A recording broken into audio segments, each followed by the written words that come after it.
I talked to Tony Khan. I want to be more on the executive side. I want to be able to help build the business. And he said, man, don't tease me. My retirement was my retirement. I just put a little sass on it. I said everything that I really wanted to say. That was the maddest that I'd ever been at that point. And the conversation that we're having right now may not have happened because I'd have whooped all their ass. Mark, so good to see you. Welcome back on the show. I appreciate it, man. It's been a while. It has. It's been a while. Like it was 3 years ago. You're big time famous now. I'm trying to be as famous as you. I don't even know how I got on this show. Get out of here. I'm trying to be as famous as you. Come on. I love that your Zoom name is Mr. Strongman. This is amazing.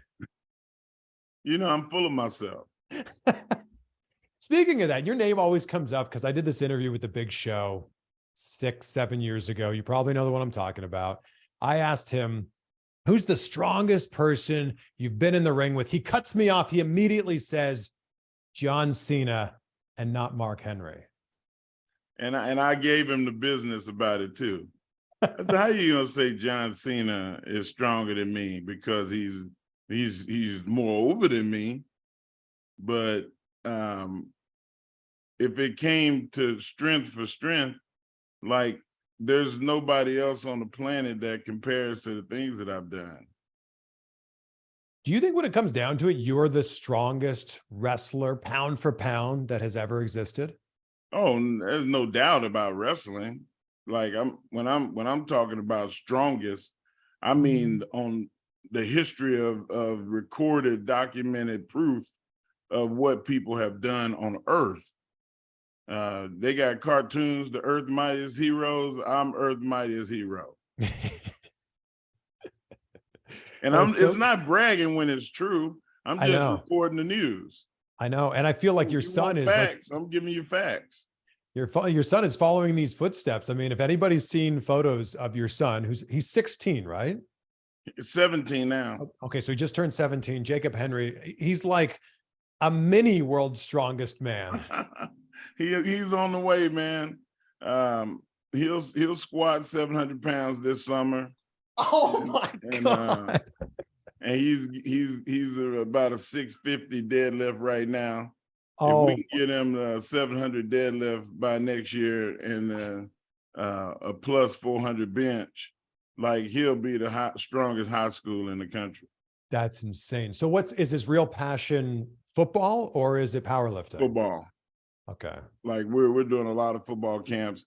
He's going to Kansas State today, or is in Kansas State today in Manhattan, Kansas. So I'll be checking in with him later to make sure he's smashing people.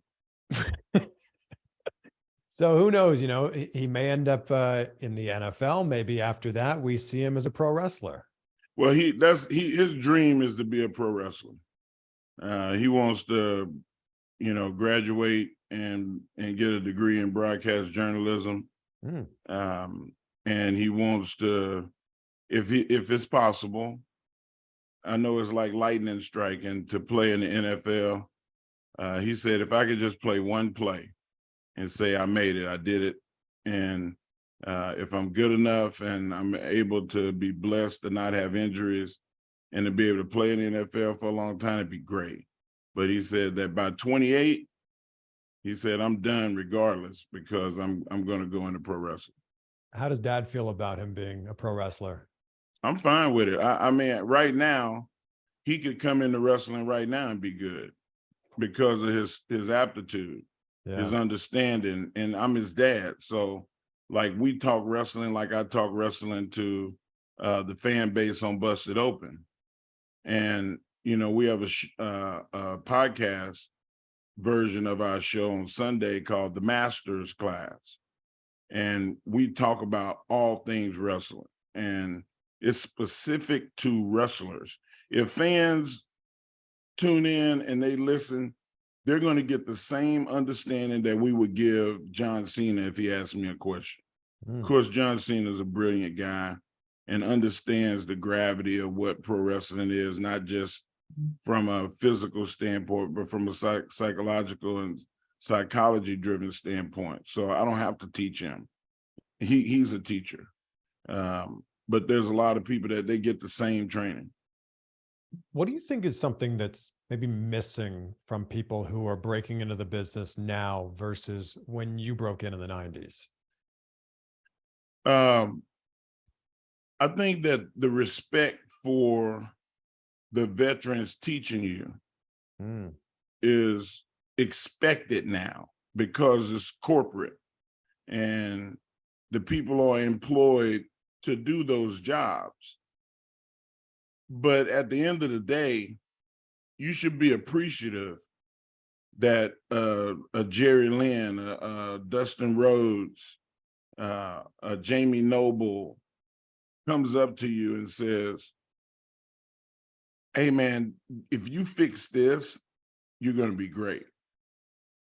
And don't be afraid to ask me a question. I know you don't know it all because I don't know it all. But I've had some experience and I want to put that into you. And those are gifts. Those are jewels that it's hard to be able to put it, to quantify it, to monetize it, because your success is dependent on you being able to make people care and feel. And that has to be taught. You know, since Mark Henry is the world's strongest man, I think that makes this the world's strongest interview. And if you want to try to be the world's strongest in the bedroom, check out BlueChew.com. Blue Chew's a new sponsor of the show. And let me tell you, if you've ever thought about trying Blue Chew, use the code CVV because they're going to give you your first month for free. All you got to do is pay $5 for shipping. So use that code CVV at BlueChew.com. Blue Chew has all the same active ingredients as Viagra, Cialis, and Levitra, but it's in chewable tablets and it's a fraction of the cost. And the best part, it's all done online. So there's no doctor's visits, no awkward conversations, no waiting in line at the pharmacy, and it's delivered to you in discreet packaging. So nobody knows what's going on here. The neighbors don't know, the mailman doesn't know, but I can tell you this, that when your package arrives, your package arrives. Just go to BlueChew.com, use the code CVV to get your first month for free. Yes, for free. All you gotta do is pay $5 for shipping. So use that code CVV at BlueChew.com. So much has changed since we last talked. It was 3 years ago, like the world was just starting to shut down. You were still like, I guess, finishing up with WWE at that time. Did you have any idea that things were gonna come to an end with WWE at that time? I mean, all things come to an end, but I did not think that they would not hire me, being that I knew the things that I knew. Yeah. And sometimes I guess that could be a bad thing. People don't want to know where the bodies are buried. You know, but from a business standpoint, I wanted a position in the office because I didn't want to wrestle anymore. And they wouldn't hire me because I didn't have experience. And, you know, like on the corporate side or the business side or the executive side or whatever, however you want to phrase it, in a position where you're telling people what to do. Right. I was not given that opportunity. But when it comes to storytelling and getting wrestlers ready to go, like I could do that like as good as anybody that's doing it. The difference between me and everybody else is I could also work the room. You know, whenever there was upfront events, corporate outings, things of that magnitude, they always sent me because they knew, one, I was going to put on a good face for the company. I was well respected for my career. But what people didn't know is God gave me vision and a sense of discernment. And I can see where a wrestler can make it or not. And there's people that are not even in the wrestling business that I see them and I go, wow, they would be a great wrestler. And I've done it. I've gone to people, Jade Cargill, who was the women's champion, Bianca Belair, headlined WrestleMania and was world champion. Braun Strowman was a strong man. And I said, bro, you should be wrestling. And he came in 7th at the Nationals. And I said, the guys in front of you, that's 1st, 2nd, and 3rd, all are going to be in the top 5 for the next 15 years. Like, unless you miraculously grow and get stronger, you're going to be middle of the road here. You could be a big fish in pro wrestling. And it took him 2 years to say, you know what? Hey, can you still get me into wrestling? And I said, hell yeah, let's go. And, you know, he became a world champion and is making millions of dollars. Like, that was not a possibility without me. And not that I'm saying, oh, look at me. I'm saying, look at my ability to recognize talent is what I'm saying. And the same thing with Baron Corbin and, you know, short story, you know, once you get me talking, brother, it's hard to stop me. I love it. Apollo Crews and Rich Swann were in Japan as a tag team.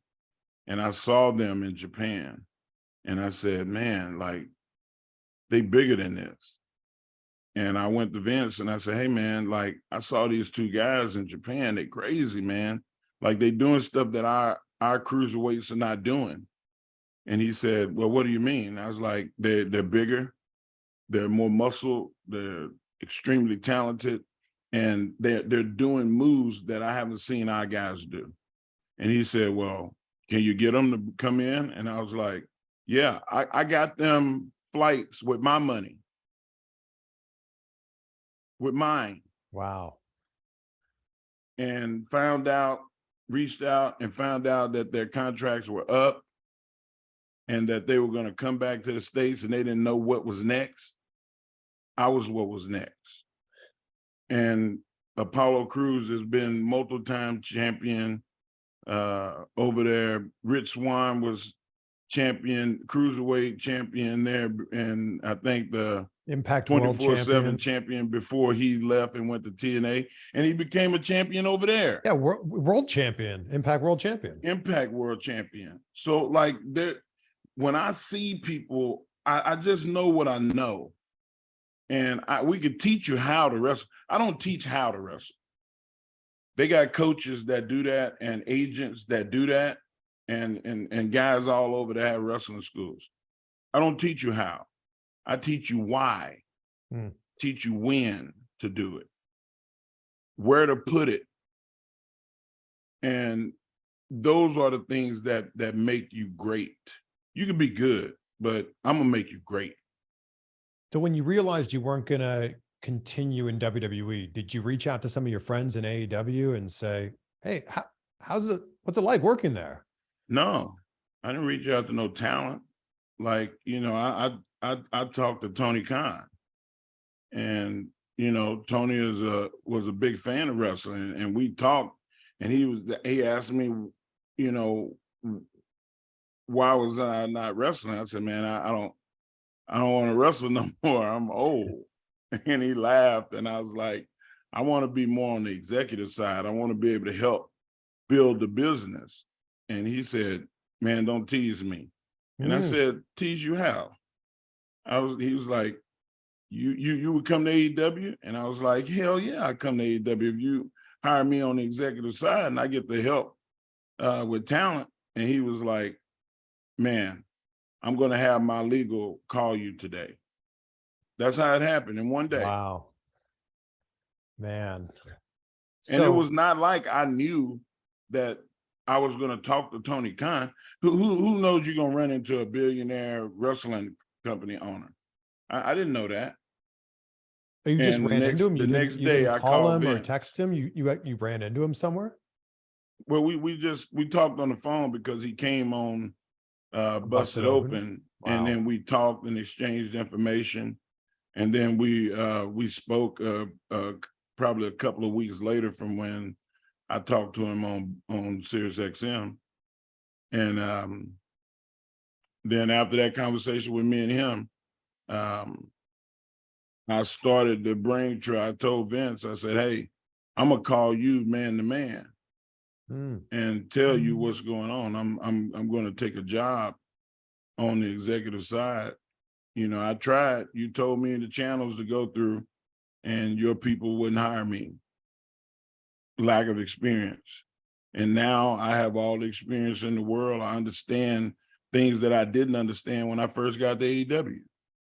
And I love it over there. There's some things that can be better, but that's everywhere. Like people that think that everything's supposed to be perfect, they're living in a dreamland. They're being delusional. So we see you on Rampage. You've got a new catchphrase, which is amazing. You know, it's time. It's time for the main event. It's so good. I had no clue. Is all announcing was not even a thing that I thought about. Never thought of it. Never had the opportunity. That was something that for 24 years, I never did. And I love it. I think it's fun. It's challenging at times, trying to make sure you get everybody's names correct with the correct pronunciation. And that kind of thing. But for the most part, man, it's all new and I love it. It's challenging. I like a challenge. Take us behind the curtain. I'm just curious from like a broadcasting standpoint, because you guys are in what they call triple boxes. You're each in a different box on the screen with 3 different cameras. How close are you to the talent that you're talking to? I'm just curious. So, sometimes you can be in the same room. Sometimes you're in different rooms. So that's what we see your job on TV. It's time. It's so good. Great catchphrase. What's everything you're doing behind the scenes in AEW? You know what, man? I do a lot of the psychology. I teach. You know, I'm considered a coach, but I don't do the matches. You know, I don't produce the matches that you see on TV. I go to each individual guy and I talk to them about their personas. I talk to them about their character. And hey, man, I think if you change this, can you try to do this differently?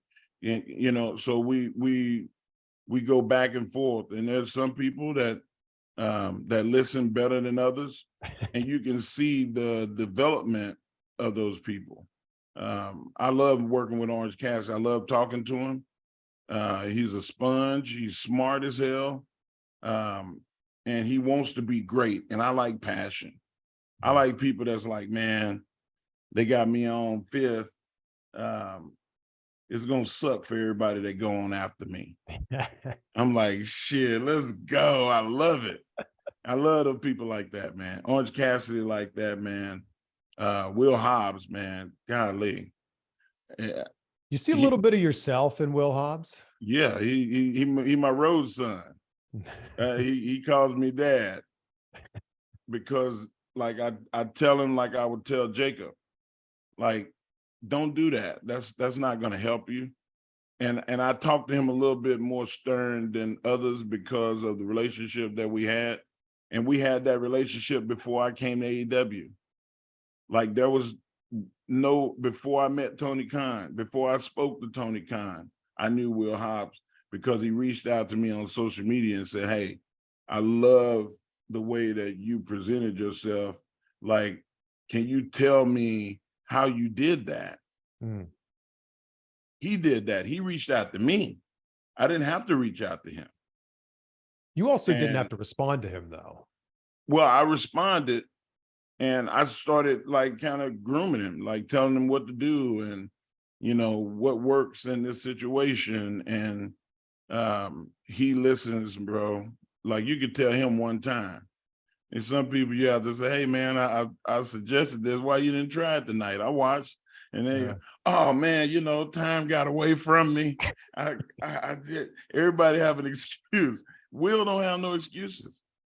You tell him to do something and he does it. And I'm very proud of his success. Like, I feel like a proud dad does. Like you see your kid crawl and take their first steps or be able to, you know, like you're a dad and you see the kids that have the little box and then you put the triangle in the square with the triangle, you put the square in the square and the circle in the circle. I remember the first time I saw my son do that, I cried. because I'm about to cry right now. My daughter is 11 days old as we sit here right now. Bro, there's stuff that's going to happen to you that's going to break you down. You're going to see your kid do stuff and you're going to go, oh my God, that's so amazing. Like, and in pro wrestling, there are people that come into the business and they're like children. They're like babies. And then within a year, it's a big difference. In a year, they're like graduating college. Yeah. And that's how fast wrestling is. Yeah. You can go from knowing nothing, absolutely nothing, one day to in a year or two. The biggest example I ever saw was Kurt Angle. I saw Kurt Angle sign with WWF and do dark matches every night for a year. I remember you telling me you were at the Olympics with Kurt Angle, so you knew him well before that. Yeah, and I told him, I was like, man, you need. I'm sponsored by them. Like you should come wrestle, because Kurt was funny.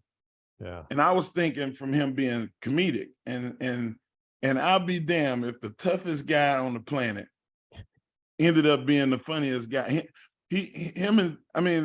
Arguably, Kurt was probably the best comedian in wrestling for about a 5 or 6 year stretch, and one of the top wrestlers at the same time.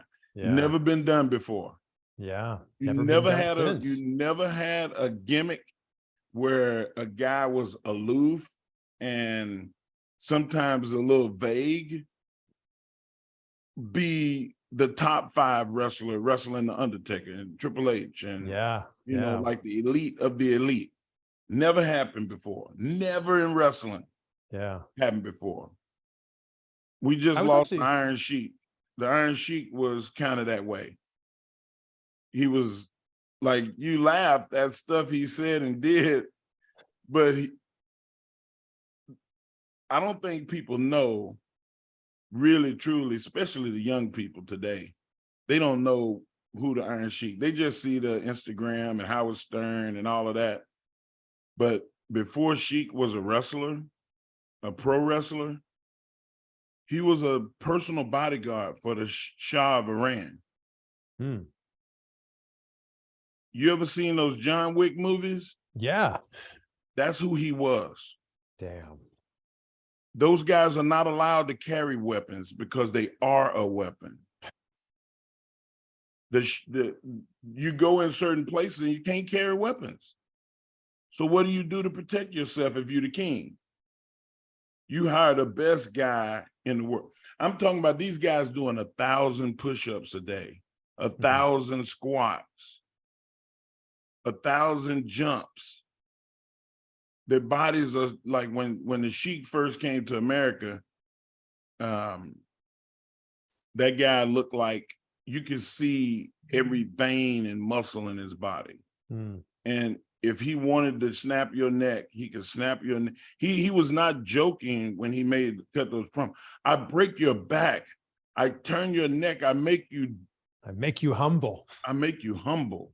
Yeah. Like he could do it if he wanted to. It just was no reason to do that. And so like, I love the history of wrestling, and the Sheik was a descendant in training of a guy named the Mighty Gama. And, you know, you Google the Mighty Gama, there's a bunch of stuff, but there were training days for him that lasted 6 hours. That's the kind of shape this dude was in. Man. I'm talking about 10-mile runs, 5-mile swims, lifting weights with the clubs. You see the Sheik do the clubs. Like all of these different implements, and 1,500 squats. Come on, man. Like those people were different. They were designed to be a weapon. And we were blessed to see the Iron Sheik be a professional wrestler and a world champion, man, like a icon. But he was also comedic and had great presence and sense of humor. And him and Kurt Angle, you could put both of those guys right there together to me. As we sit here right now, we're a few months away from AEW's biggest show of all time, Wembley Stadium, 65,000, maybe 70,000 plus. What's the buzz like right now backstage about that show? People are excited, man.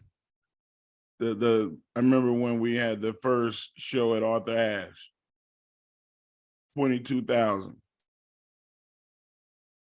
It was electric. You could feel electricity. And when the whole crowd yells, your clothes vibrate. Imagine what it's going to be like with 70,000+.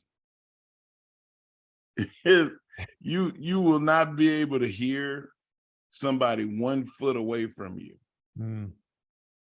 Like so that the thought of that is driving people to do better because they want to be on that show for the experience and for the money, because it's going to be a big payday for everybody involved. What do you think this show does for AEW moving forward? Because I mean, this is a massive stadium. I also think that Vince is going to look at this and go, oh, maybe we should run WrestleMania in London at some point. But what do you think this does for AEW? It puts AEW on the worldwide map of not just pro wrestling, but international and Hollywood media.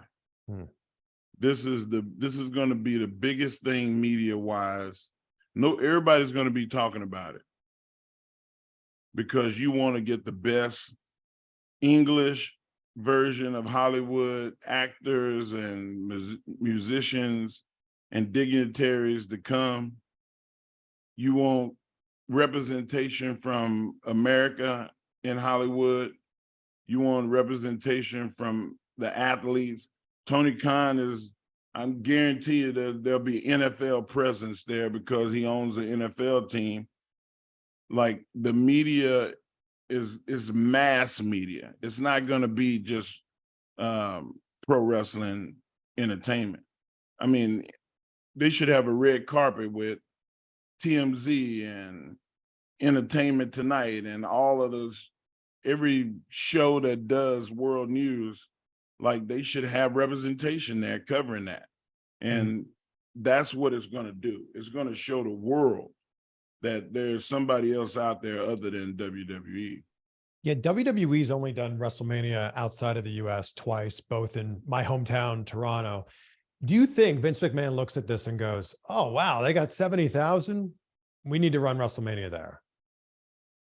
I mean, yeah, that's low-hanging fruit. Like, they just had an article where the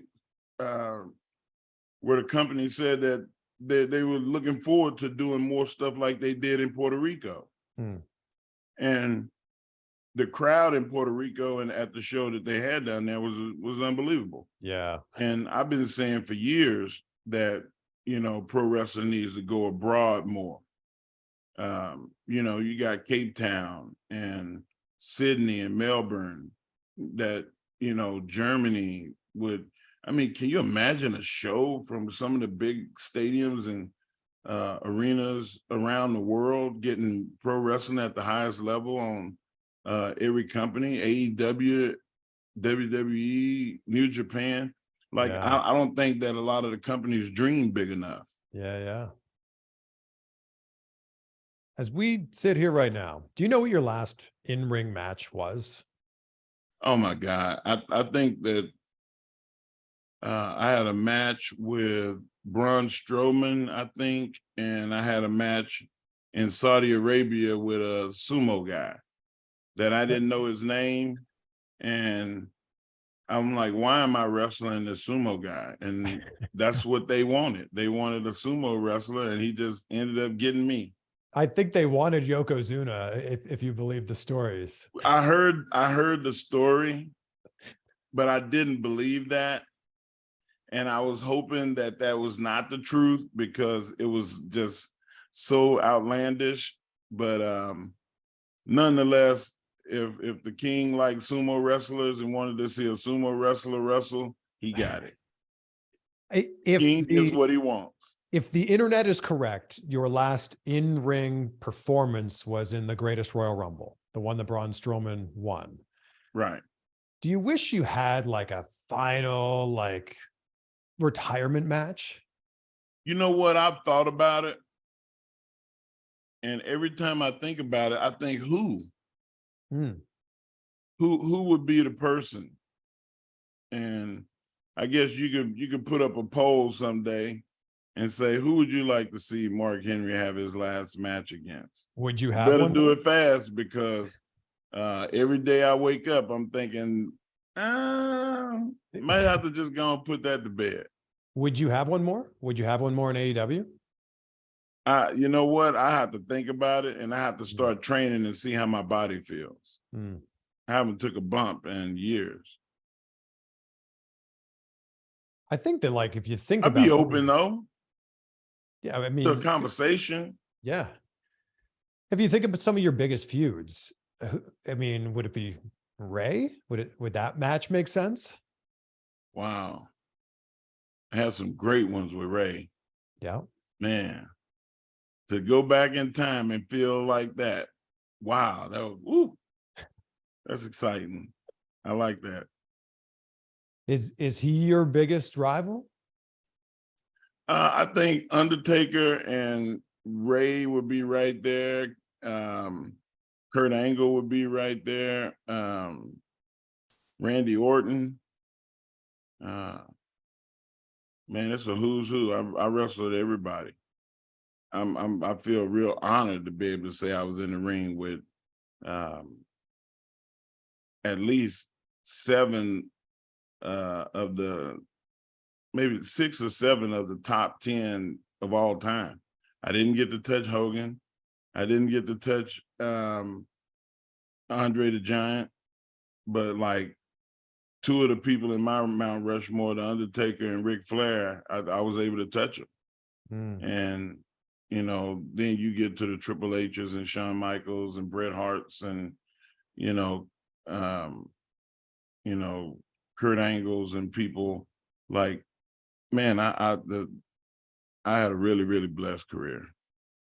100%. So if those are 2 of the names on your Mount Rushmore, I'm just curious, who are the other 2? Oh, Andre and Hogan are on my Mount Rushmore. So and it's Taker and Flair. Andre, Hogan, Taker, Flair. It's pretty great Mount Rushmore. Yeah, and it hurts, man, to not put Steve Austin in there, you know, because if you factor in money and longevity and just the overall juggernaut that Steve was, I saw at least 5 or 6 times in my life, just not touring with wrestling, just touring randomly around the world, somebody walking with a Steve Austin shirt on. You know what I'm saying? Like you walking in Trinidad and you see a dude with a Steve Austin shirt on, or you're on vacation in Hawaii and you see a Steve Austin, like he was so big. And to be number 5 on my top 10, like that's huge. Yeah, But, you could make a real argument that WWE might not have won the Monday Night Wars if it wasn't for Stone Cold and specifically the program with Vince. I believe that. I believe that Steve was the henchman. Yeah, it's a pretty amazing career. And then like what happened with Austin ended up, kind of springboarding The Rock's success. And I mean, you know The Rock very well. Yeah. And I'm very proud of Dwayne. Like I just did a golf tournament in Houston this past weekend. And him owning the XFL, one of the sponsors for the XFL was his drink, his energy drink, no sugar, and like really good too. Like, I during that weekend I drank 2 of them, And both flavors that I tried were like tremendous. And not that I'm sitting here doing a commercial for the energy drink, but I'm just saying, like, I'm proud of the fact that he is a entrepreneur and that he did stuff that was outside of wrestling, like him going to Hollywood. I'm proud of all of those guys, Dave Bautista and John Cena. Like, you know, they're making, you know, Hogan and Roddy Piper proud for being able to go to Hollywood and be able to do the things that they've done. Yeah, between the energy drink, Zoa, between the Terramana, which is the tequila. I don't drink alcohol. I did drink the Terramana on air on Sirius XM. You got to find a clip because I haven't been drunk in probably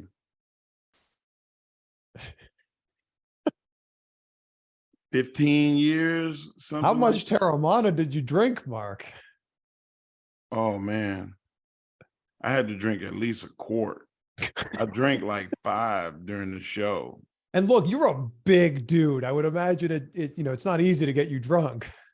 So embarrassing. So embarrassing. Apollo Crews was a guest on the show and came on and we spoke, and apparently I went into Mark Henry coach mode and started telling him what he needed to do, what I thought would be good for him. And I think I cussed. And I'm just like, oh, shit. But you know what? We chalk it up as Mark Henry is not a drinker. Like, you know, The Rock should be proud. He was a bad influence, and he might have sold some Terramana. I think if The Rock sees this, you're going to get a case of Terramana sent to your house. No, please don't. Thank you, but no thank you. Send me some Zoa. We talked last time about the retirement speech and the swerve there and how good that was. And it got me thinking, like, when you have a retirement speech that's that good, that believable, that tricks everybody, does it kind of set the bar like too high now for like when you actually retire? Because people are going to go, nah, I don't believe it this time. My retirement was my retirement. I just put a little sass on it. I said everything that I really wanted to say in my retirement. And then when I went in the Hall of Fame, I followed it up with a Hall of Fame speech that was historical. I said what I meant, and I meant what I said. And I thanked the people that I needed to thank. And that was more important to me than them handing me a ring and saying, welcome to the Hall of Fame. You know, even though Vince didn't hire me, like, I really appreciate the lessons that he taught me, because he talked to me not just as a talent. He talked to me as he would say family, but I would say a really good friend. And we all have our ups and downs, and I have mine. Man, I hate messing up, but I do. I'm not Jesus. And Vince has had his issues, but you can't condemn somebody for falling short of glory and grace. You should give glory and grace when you see the people get up. Mark, the salmon-colored jacket is so iconic. Why did it have to be that jacket? Because I was feeling salmon that day. That's it? Like, I saw that jacket and I was like, that is my retirement jacket. There was blues and greens and different colors, but that one, like, that's the one. It chose me. When I saw it, I was like, chef's kiss. Where's that jacket now? It's being shipped to me. I put it on loan with WWE so they can do the exhibits at WrestleMania, and there are different things, but now it's coming back to me. I'm going to set up my own exhibit. It's so interesting because if that had been a navy blazer or a black blazer or a white blazer, no one would ever talk about it. And the people that I know that are close to me, they call it the lion ass jacket. Because all I did was lie like a rug. It's funny to me that the jacket has its own persona. That's awesome. WrestleMania 22. I want to take you back to that match with the Undertaker, that casket match. Did they have to specially design a casket that could fit either you or the Undertaker? Yeah, because of how tall he was and how wide I was. It was the biggest damn casket you ever seen. Not very comfortable. Do you remember what the dimensions are on that casket? I don't, but it was probably a foot wider than my shoulders. So back then I was 400 something pounds, and you know, I was 62 in diameter around me. So like when I like around your chest, a 62 jacket.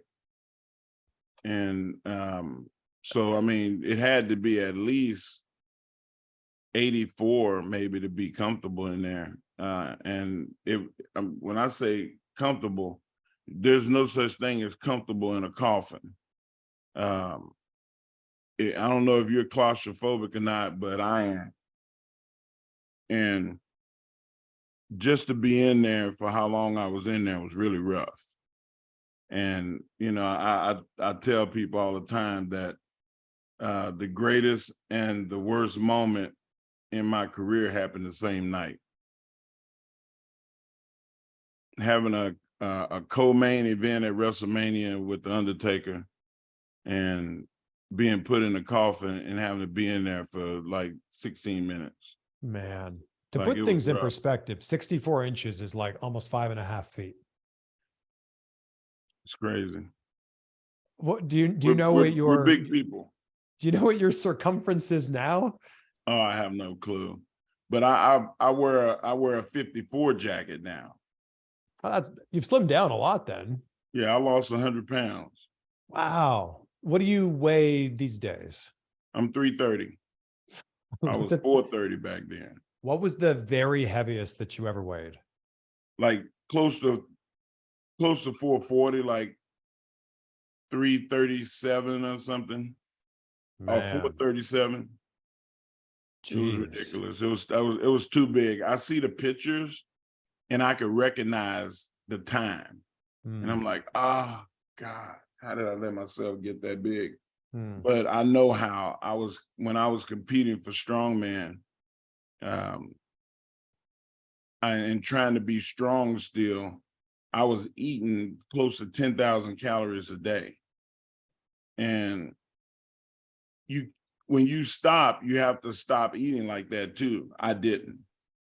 I kept eating like I was going to be in a world food eating contest, and I wasn't.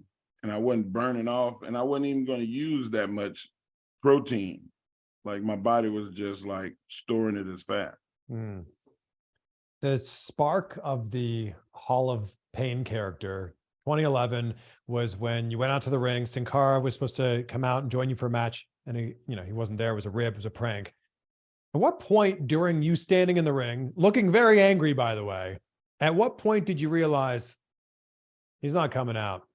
They ribbed me? When I looked at Scott Armstrong and he said, it's not me. And he had fear in his eyes. And you can smell fear and you can see it. And he was deadly afraid. And I asked for the microphone and I started talking and they turned the microphone off. And I said, okay, I get it. And like, that was one of the maddest times. That was the maddest that I'd ever been at that point. And I'm just glad that they had, got in the limo and drove off, because the conversation that we're having right now may not have happened, because I'd have whooped all their ass. And I don't know if I could have controlled myself as mad as I was back then. Was it mad, like you were angry because they got one over I on felt you? disrespected. I felt trivialized out of all the work that I did. Like all of the sacrificing. And people say, oh, you got paid a lot of money. You know what, man? I didn't get paid enough money to dummy down my pride and my respect as a man. Ain't no price for that. And when that happened, I felt like, okay, I'm expendable. I'm useless to them. They don't respect me. That's kind of feeling that it was. And, I got a lot of counsel after that about how I felt as a man, because it was troubling. But being that I am a man, and that I was able to say my piece to Vince and everybody involved, just know who I am, because that won't ever happen again. If it does, us talking will not be an option. And I quit. And you know what, man, I probably owe my wife more of a apology and thank you, because she was the one that got me to come back to wrestling and go and talk to them again, because I didn't have any interest on coming back. And then none of the things after 11 would have happened if that was the case. Did they stick you with a bill? Like, hey, you broke all this stuff, by the way. No, they ain't never mentioned none of that to me. I'm glad they didn't, because part 2 of my killing spree would have started. What was the purpose behind this prank? Did Vince just think this was going to be funny? Vince just thought it was funny. He said that he thought it was funny, and they wanted to get to the cars and get to the airport, and that was going to give them time to get out of there without no traffic. Not thinking, how's Mark going to feel after this? Yeah. I don't know what the hell they was thinking. I felt bad for Scott Armstrong. I felt bad for Tony Chimmel. You could hear he doesn't know what to say. Thank you everyone for coming. And you just look every second that ticks by, you just got angrier and angrier, it looked like. Yeah, it was bad. But look what spawned out of it. And that's what's so interesting about life, is you never know what, is going to happen from something that occurs in your life. Yeah, I mean, I never wanted to be portrayed as belligerent and out of control angry. And I'd be damned if what made me me at the end was that guy. Can we go back to Sexual Chocolate? Can we go back to the Nation? Can we go back to me being an Olympian and the strongest person on earth? The Hand, come on. Yeah, but I had to be the Hall of Pain. And that all happened by accident too. I said, all these suckers are trying to spend their life trying to get into the Hall of Fame. I'm gonna introduce every last one of them to the Hall of Pain. That's just the shit that came to my brain.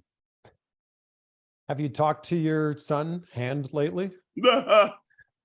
He's 25. Okay. Did they have any idea what the payoff of that angle was going to be? No, hell no. Vince is nuts. I asked him, I was like, why a hand? And he said, with a diabolical laugh, I was giving you a hand. And I said, man, you crazy, man. You are nuts. So for weeks, Mae Young is pregnant, and there's just no plan for what's going to happen here. Hell no. Oh wow. Vince is a mad scientist, man. He mixing stuff and stuff blowing up over here and stuff is doing good over here. Like he was a mad scientist. Your co-host Bully Ray had so many nice things to say about Mae Young. What's your best memory of working with? Oh Mae? man, I don't feel like crying today. Like I miss her. She was the funniest woman I ever met in my life. Not trying to be funny. She just was hilarious. You know, Ron Simmons is like that on the men's side, but like if there's for the equal of Ron Simmons and a female is Mae Young, man. She was so funny and tough too. Like, I mean, bona fide tough. You ever see any of the pictures of her when she was Miss Texas? Yeah. She was beautiful. Yeah. Beautiful. And just her spirit was just so beautiful. She was funny, man. I can't even explain. I mean, like Carol Burnett type funny. She was funny. I miss her. Yeah. Speaking of Busted Open, I feel like people get to see a completely different side of you, especially, but also Bully, Tommy Dreamer. Like this has really opened you up, I think, to fans. So, like, I feel like you're almost like their friend now. Yeah. I think people didn't know that I was analytical as much as I am. They didn't know that I was emotional as much as I am. I had people come up, man, every time you cry, I cry.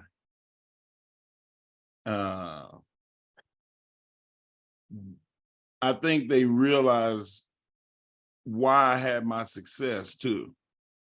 They realized that I'm not a dummy. And you cannot be aloof and slow in pro wrestling.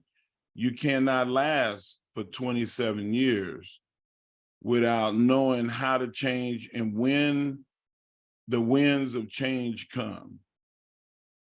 I'm able to recognize what I feel like is obsolete and erase that and start on something new. And if you're not aware, you're going to get left behind. I know you're a pretty humble guy, but just for a second, Mark, don't be humble. Let's look back at your entire career here.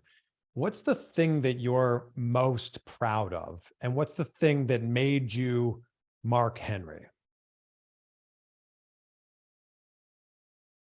The fact that I worked like I didn't have talent. I was very talented. Like genetically and physically, God gave me gifts that other people didn't have.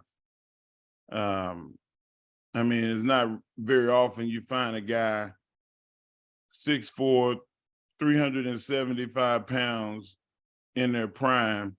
I had a 32-inch vertical. I ran a 5'1" 40.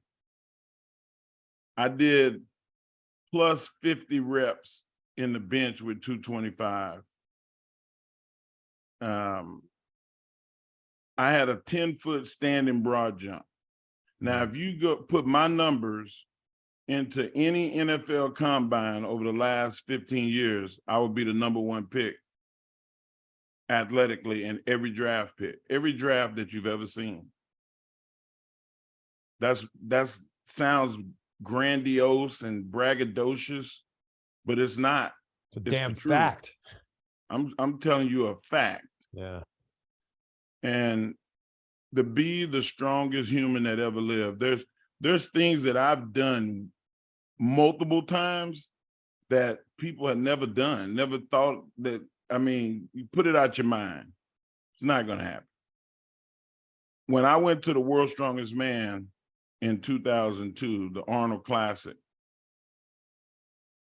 2 people had lifted the Apollon's wheels, John Davis and Norbert Szymanski, and me in training.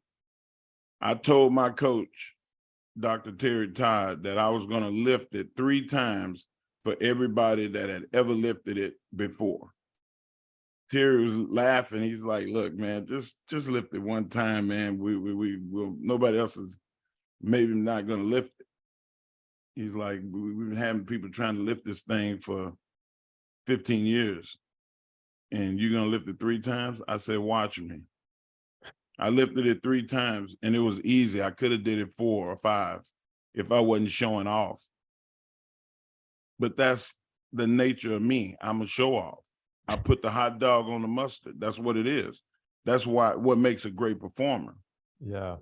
And you're the type of person that if you say you're going to do something, I am certainly not going to question you. You're going to do it. If you do, you're going to put gasoline on the fire. The people that doubt me, bring it. Okay. Yeah.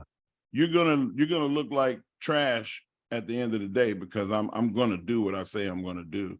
Yeah. I lifted the Thomas Inch, formerly known as the unliftable dumbbell. There have been a few people throughout history that could just lift it off the ground, just clear a French fry underneath it. And when I said that the first time I touched it, I lifted it to my hip. And I said in a year that I was going to lift it over my head, and everybody laughed. I lifted it over my head, and still today, 28 years later, nobody's done it. Like, I'm different. Yeah. And I make a means of telling people I'm never gonna lie on my abilities, but I did enough, and I competed against people that took steroids, that cheated, and I still was able to win and be in the top in every facet of strength sports. You don't find somebody that's in the top 2 in powerlifting, the top 2 in weightlifting, or the top 5 in weightlifting, and the top 2 in strongman. I was the best in the world at powerlifting. I was the best in the world at strongman. And I placed 10th in the Olympics and 4th in the junior world championships. So like when you calculate everything in every sport, all 3 sports, ain't nobody close. They don't build them like Mark Henry anymore. Man. So look, as we wrap this up, AEW's had a ton of success with Dynamite, a ton of success with Rampage. What's in store here with Collision? You know what? I'm excited about seeing how it's going to go because there's too much talent to not have another show. There's been people sitting at home waiting on the opportunity, chomping at the bit, and the time has arrived. And I just can't wait to see all the people that people haven't seen in a while, and they get that pop of when the first time people see him. I'm excited about Collision. That CM Punk reaction when he came back was huge. What do you think the reaction is going to be like when he makes his return to AEW? Even more. Even more, because people can say whatever they want to say. Greatness is greatness. And I feel like Punk is one of those guys that, regardless of whether he's on the right or wrong side of a topic or an issue, everybody gonna tune in and watch because he is that guy. Mark, it's always such a pleasure spending some time with you. And I end every conversation with gratitude. I don't think we did this before. So I wake up every day. I say out loud 3 things that I'm grateful for. I do it before I go to bed too. What are 3 things in your life, Mark, that you're grateful for right now? You know what, man? I'm grateful for life and health. I'm grateful for my family. They make me human, because once upon a time I felt like I wasn't. I felt like, when I was single guy out there in the world and I had nobody to be responsible for, or nobody to love me.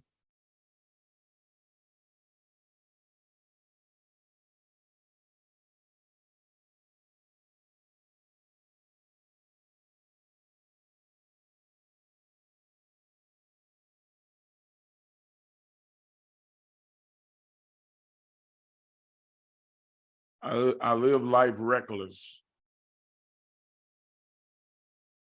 And now I don't have to do that. I'm grateful for the fans knowing who I am.